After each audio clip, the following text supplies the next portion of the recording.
एक बहुत ही भोला भाला सा आलसी लड़का था। वह कोई काम नहीं करना चाहता था, बस खाना खाता, घूमता और सोते रहता। यही उसका काम था। एक दिन उसे किसी ने बताया कि एक आश्रम है जहाँ पर कुछ करना नहीं पड़ता और हर दिन 2 समय का खाना और नाश्ता मिलता है। तुम वहाँ जा कर के रहो। उस आलसी लड़के ने सोचा कि ये तो बहुत ही बढ़िया है और वह उस आश्रम में जाकर रहने को सोचा। और फिर वह भोला भाला आलसी लड़का अपना सारा सांसारिक जीवन छोड़कर उस आश्रम में जाकर रहने लगा। आश्रम में गुरुजी रहते थे। वह कुछ समय सबको प्रवचन देते थे। वह आलसी लड़का सुनता था, बाकी समय आराम करता था, फिर भरपेट खाना खाकर सो जाता था। ऐसे ही उस लड़के का दिन गुजरता गया। एक दिन उस आश्रम में कुछ भी नहीं बना। नाश्ते के समय नाश्ता नहीं मिला। उसने सोचा नाश्ता नहीं मिला तो भोजन तो मिलेगा ही। अब भोजन के समय भी उसे भोजन नहीं मिला। लड़का दौड़ करके गुरुजी के पास गया और उनसे पूछा कि आज भोजन क्यों नहीं बना। गुरुजी ने कहा गुरुजी ने कहा कि बेटा आज एकादशी है और जितने भी आश्रम के सदस्य हैं उनका आज उपवास है और तुम्हारा भी आज उपवास ही रहेगा। आज भोजन नहीं बनेगा। वह लड़का आलसी था और उसे भूख भी बहुत ज़्यादा लगती थी। उसने गुरुजी से बोला कि मैं उपवास नहीं रहूँगा, मुझे भूख लगी है, मैं खाना खाऊँगा। गुरुजी ने बोला ठीक है, जाओ भंडारे में से सामान लेकर के आओ और आश्रम में नहीं बाहर ले जाकर बना लेना।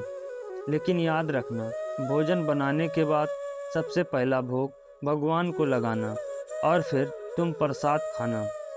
वह लड़का बोला ठीक है गुरुजी। फिर अनाज लेकर नदी की ओर पहुंचा, भोजन पकाने लगा और तैयार हुआ। उसके बाद कहने लगा कि भगवान श्री राम आइए, पधारिए और भोग लगाइए।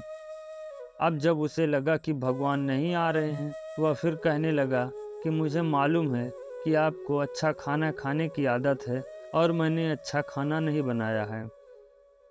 मुझे अच्छा भोजन बनाना भी नहीं आता, लेकिन जो भी रूखा सूखा बना है आकर खा लीजिए। भगवान श्री राम उसकी सरलता पर बहुत ही प्रसन्न हुए और उस लड़के को दर्शन दे दिए। उसने सोचा और उसने देखा भी कि भगवान श्री राम आए हुए हैं, उसके साथ में माता सीता भी आई हुई हैं। लेकिन लड़के ने सिर्फ 2 लोगों के लिए ही भोजन बनाया था, एक अपने लिए और दूसरा भगवान के लिए। अब क्योंकि भगवान के साथ माता सीता भी आई थी, तो उसने उस भोजन को माता सीता और भगवान के सामने ग्रहण करने के लिए रख दिया। भगवान श्री राम और माता सीता ने भोजन किया।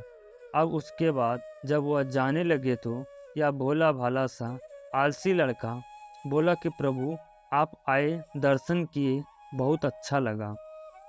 मुझे खाने को कुछ नहीं मिला, लेकिन कोई बात नहीं। लेकिन आपसे एक विनती है कि अगली बार जब आप आएंगे तो कितने लोग आएंगे यह बता दीजिएगा, ताकि मैं उतने लोगों के लिए भोजन बनाकर रख सकूं। भगवान श्री राम मन ही मन मुस्कुराए और फिर अंतर ध्यान हो गए। लड़का आश्रम गया, दिन बीतता गया और फिर एकादशी का दिन आ गया। एक बार उसने 3-4 लोगों के लिए अनाज लेकर खाना बनाने के लिए नदी के किनारे पहुंचा। उसने बड़ी प्रसन्नता से इस बार भोजन बनाया और इंतजार करने लगा कि प्रभु आएंगे और भोग लगाएंगे।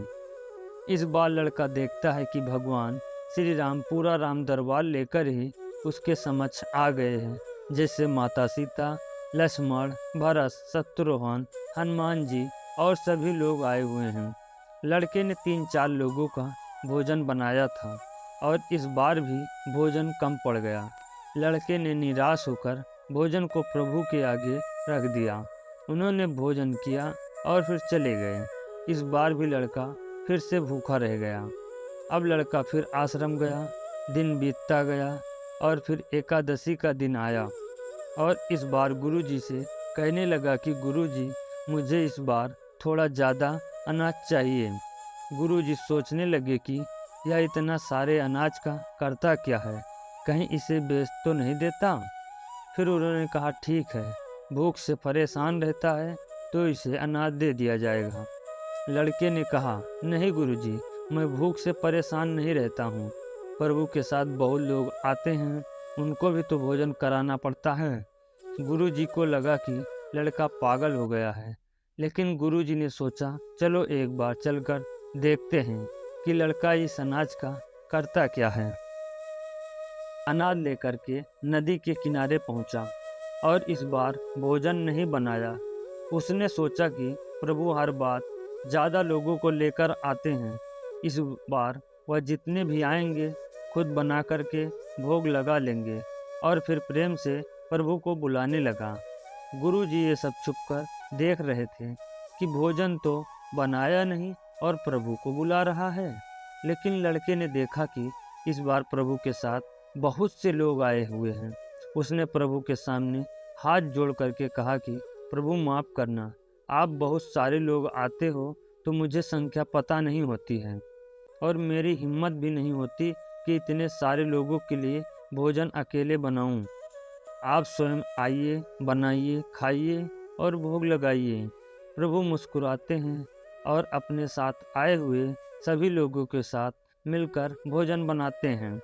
गुरुजी ये सब चुप करके देखते हैं और फिर लड़के के पास आकर के कहते हैं कि तुम ये क्या कर रहे हो। लड़का कहता है, गुरुजी आपको दिख नहीं रहा कि भगवान श्री राम पधार चुके हैं, माता सीता आई हुई हैं, हनुमान जी भी आए हैं और सभी लोग आए हुए हैं और वो भोजन बन रहा है और उसके बाद वो भोजन करेंगे और भोग लगाएंगे। गुरुजी ने बोला कि पागल हो गए हो, मुझे तो कोई नहीं दिख रहा यहाँ।